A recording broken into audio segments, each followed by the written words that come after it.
Hey guys, welcome to my another video. তো দেখো আমরা চলে এসেছি আবার একটা নতুন ব্লগ নিয়ে। তো এটা খুব একটা বড় না, মিনি ব্লগ।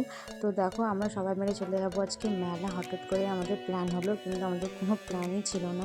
তো দেখো আমরা যাচ্ছি, আর যাচ্ছি মা সঙ্গে। তো মেলাটা হচ্ছে আমাদের বাড়ি থেকে খুব কাছেই, 10 মিনিট লাগে হেঁটে। কিন্তু আমরা চলে এসেছি টোটোতে করে, কারণ আজকে শরীরটা একটু খুব খারাপ ছিল, তাই চলে এসেছিলাম সবাই মিলে মেলা দেখতে। আর মেলাটা দেখো সামনের দিকটা প্রথমে লাগলো ফাঁকা, কিন্তু না, ভিতরে না অনেক লোকজন ছিল। সামনেটা একটু ফাঁকা ফাঁকা লাগছিল, কিন্তু মেলাটা যেন অনেকটাই বড় বসেছিল। আর এখানে যেন সব থেকে মজার কথা কি, এখানে না 5 টাকা দামেরও জিনিস পাওয়া যাচ্ছিলো, 10 টাকা দামেরও জিনিস পাওয়া যাচ্ছিলো। মানে এটা হচ্ছে একটা মজাদার জিনিস। আর তখন অনেক রকমের দামের ছিল। তারপরে দেখো এখানে 40 টাকাওয়ালা লিমিটেড ছিল। তো তারপরে দেখো আমরা এখানে চলে এসেছি লটারি কাটতে। তো আমার বরমশাই বললো যে দেখো কি হয়। তো আমি দেখো একটা লটারি কেটে নেবো। আর লটারিটা প্রথমে পড়ছে একটা চিরুনি। তো দেখলাম চিরুনি। তারপরে আমার বরমশাই আমাকে আবার বললো যে ঠিক আছে তাহলে আর একটা কাটো, দেখো আর একটাতে কী হয়। তো কপালের নাম কি বলো না, এতটাই খারাপ।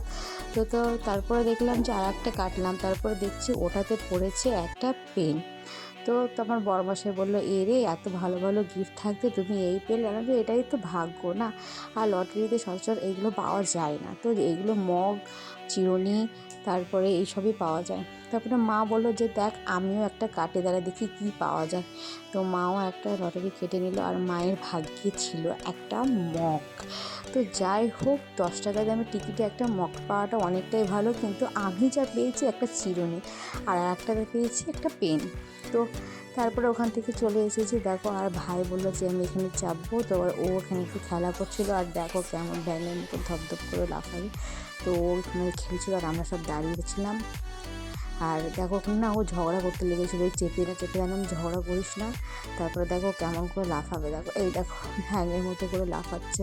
তারপরে পাশে দেখো নাগরদোল্লা বসেছিল। তো আমি আমার বরমশাইকে বলছিলাম যে চলো নাগরদোলনাটা একটু চাপি তোমাদের আমাদের। তো ও বলছে যে না বাবা, খবরদার না, আমি কোনো দিনই চাপিনি, আর আমি চাপবো না, আমার ক্ষমতা নেই।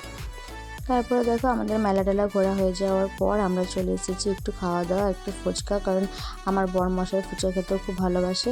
তারপরে চলে এসেছি আইসক্রিম, আর আইসক্রিমটা হচ্ছে আমার ফেভারিট, আমিও না আইসক্রিম খেতে খুব ভালোবাসি।